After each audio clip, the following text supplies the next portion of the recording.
राहुल, तू रो रहा है? नहीं तो किसने बोला? मैं नहीं रो रहा माँ। माँ हूँ तेरी, और कोई भी बच्चा अपनी माँ से झूठ नहीं बोल सकता। और ये मत समझना कि मुझे कुछ पता नहीं है। मैं तेरी सारी बात सुन चुकी हूँ। कल स्नेहा को घर ले आना, यही नाम है ना उसका? इंतजार करूंगी उसका।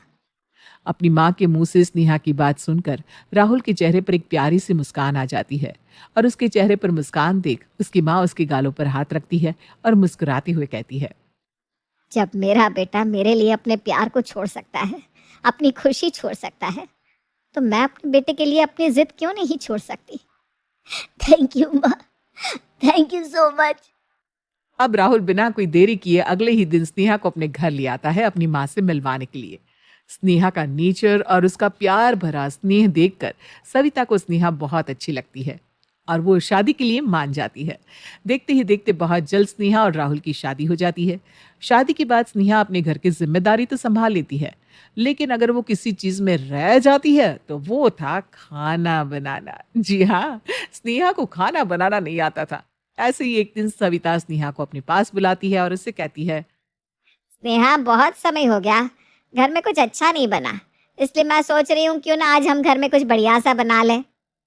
हे भगवान, मैं तो दाल चावल बना लूँ, मेरे लिए वही बहुत बड़ी बात है। मुझे तो कुछ आता ही नहीं बनाना, और माँ जी है कि मुझे कुछ अच्छा बनाने को कह रही हैं। अरे बहू, क्या सोचने लग गई तू? नहीं नहीं माँ जी, मैं कुछ नहीं सोच रही हूँ, बताइए ना क्या बनाना है। एक काम कर, आज ना पनीर पुलाव और मीठे में खीर बना ले। हे भगवान, इतना सारा खाना कैसे बनाऊंगी? क्या बहू, कुछ कहा क्या तूने? नहीं माँ जी, मैंने कुछ नहीं कहा। मैं ये बोल रही थी कि हाँ हाँ ठीक है, आज यही बना लेते हैं, आइडिया बुरा नहीं है। अब बहुत दिन हो गए हैं ऐसा खाना खाए हुए। इतना बोलकर स्नेहा मुंह बनाते हुए अपने कमरे में चली जाती है और परेशान होकर बैठ जाती है। कुछ देर बाद जब राहुल अपनी बीवी स्नेहा के पास आता है तो उसका उतरा हुआ चेहरा देखकर उससे पूछता है, क्या हुआ स्नेहा, आज इतनी उदास क्यों? उदास होने का रीज़न ही ऐसा है, अब उदास ना हो तो और क्या करूं? अरे लेकिन हुआ क्या, कुछ तो बताओ। आज माँ जी ने मुझे पुलाव पनीर और मीठे में खीर बनाने को कहा है, पर तुम जानते हो ना मुझे कुछ बनाना नहीं आता। अब समझ में नहीं आ रहा कि मैं क्या करूं। अगर माँ जी को ये पता चल गया कि मुझे खाना बनाना नहीं आता तो वो मुझे अपनी बहू नहीं मानेंगी। इतनी मुश्किल से तो उन्होंने मुझे अपनाया है, मैं नहीं चाहती कि वो मुझसे नाराज़ हो। स्नेहा की परेशानी देख राहुल भी अब परेशान हो जाता है। उसको भी कुछ समझ में नहीं आ रहा था कि अब उन्हें क्या करना चाहिए, लेकिन तभी वो स्नेहा के गालों पर हाथ रखकर कहता है, स्नेहा तुम चिंता मत करो, मैं हूं ना, मैं तुम्हारी मदद करूंगा, मैं तुम्हें खाना बनाना सिखाऊंगा। राहुल की बात सुनकर स्नेहा के चेहरे पर मुस्कान आ जाती है और इस तरह वो दोनों चले जाते हैं किचन में। किचन में जाने के बाद राहुल और स्नेहा मिलकर खाना बना रहे थे, लेकिन स्नेहा बार बार कोई ना कोई गलती करती थी। ये देखकर राहुल उसे दूर रहने के लिए कहता है और वो अकेले ही खाना बना लेता है। कुछ देर बाद जब सभी खाना खाते हैं तो सविता अपने बहू के खाने की तारीफ करती है। वाह बहू, सच में तूने खाना तो बहुत अच्छा बनाया है। मन कर रहा है कि सारा खाना अकेले ही खा जाऊं, लेकिन इतना बड़ा पेट नहीं है ना मेरा। अपनी सास की तारीफ सुनकर स्नेहा खुश तो हो जाती है, लेकिन सिर्फ अपनी सास को दिखाने के लिए। खाना खाने के बाद जब स्नेहा अपने पति के साथ अपने कमरे में जाती है तो वो उदासी भरे स्वर से कहती है, राहुल थैंक यू, आज तुमने मुझे बचा लिया, लेकिन कब तक? आखिर कब तक तुम मुझे यूं बचाते रहोगे? एक ना एक दिन तो माँ जी को सब पता चल ही जाएगा। नहीं स्नेहा, ऐसा कभी नहीं होगा। मैं माँ को कभी पता चलने ही नहीं दूंगा कि घर में खाना तुम नहीं बल्कि मैं बनाता हूँ। राहुल की बात सुनकर स्नेहा उसके गले लग जाती है। अब इसी तरह समय गुजरता है और गुजरते समय के साथ राहुल अब अपने ऑफिस का भी काम करता और घर का खाना भी बनाता। लेकिन राहुल बहुत ज्यादा थक जाता था। उसकी हिम्मत ही नहीं होती थी कि वो अपनी माँ से कुछ पल बैठकर बात कर सके। लेकिन वो इतना बिजी कहाँ रह रहा था, बस यही जानने के लिए सविता अपने बेटे के कमरे में आती है, जहाँ वो अपने बेटे और बहू को बात करते हुए सुनती है।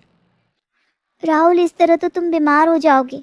एक काम करो ना, तुम मुझे खाना बनाना सिखा दो, क्योंकि तुम पहले खाना बनाते हो, फिर ऑफिस जाते हो, वापस आकर खाना बनाते हो, और माँ के उठने से पहले खाना बना कर रख देते हो ताकि पता ना चले कि मैं नहीं बनाती। पर इन सब में कितना थक जाते हो। स्नेहा, मैं मानता हूँ कि मैं थक जाता हूँ, लेकिन तुम्हें खाना बनाना सिखाने के लिए टाइम की ज़रूरत है जो मेरे पास नहीं है। जितनी देर में मैं तुम्हें सिखाऊंगा उतनी देर में मैं खुद बनाकर ऑफिस चला जाऊंगा। देखो, जिस दिन मेरी छुट्टी रहेगी और माँ घर में नहीं रहेगी ना, उस दिन मैं तुम्हें खाना बनाना सिखाऊंगा। क्योंकि अगर माँ को ये बात पता चल गई कि तुम्हें खाना बनाना नहीं आता तो हम दोनों साथ में नहीं रह पाएंगे।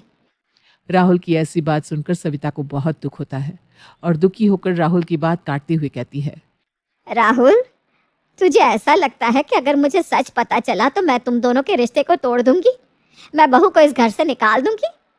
अरे बेवकूफ, अगर मैं ऐसी ही होती तो मैं कभी तेरी शादी इससे करवाती ही नहीं। अपनी माँ की बात सुनकर राहुल और स्नेहा दोनों ही हैरान हो जाते हैं। माँ, आप यहाँ कब आई? आपने हमारी बात सुन ली? हाँ, मैंने तुम दोनों की बात सुन ली। शायद मेरी ही गलती है जो मैं तुम्हें समझ नहीं सकी। मैंने खुद को इतना स्ट्रिक्ट दिखाया कि तुम लोग मुझे अपनी माँ के अलावा अपना दोस्त समझ ही नहीं पाए। अरे क्या हुआ अगर बहू को खाना बनाना नहीं आता तो? मुझे एक बार बोल कर तो देखते, मैं बहू को खाना बनाना सिखा देती। लेकिन तुम लोगों ने मुझे कभी अपनी कोई परेशानी शेयर ही नहीं की। माँ जी, माफ़ कर दीजिए, हमें लगा कि आप... कोई बात नहीं, आज जिस जगह तू है ना, उस जगह मैं भी पिछले 25 साल पहले थी। मतलब? मतलब ये कि जैसे तुझे खाना बनाना नहीं आता और तू राहुल से बनवाती है, ठीक मैं भी तेरे स्वर्गवासी ससुर से खाना बनवाती थी। क्योंकि मुझे भी खाना बनाना नहीं आता था, लेकिन समय के साथ उन्होंने मुझे सिखा दिया।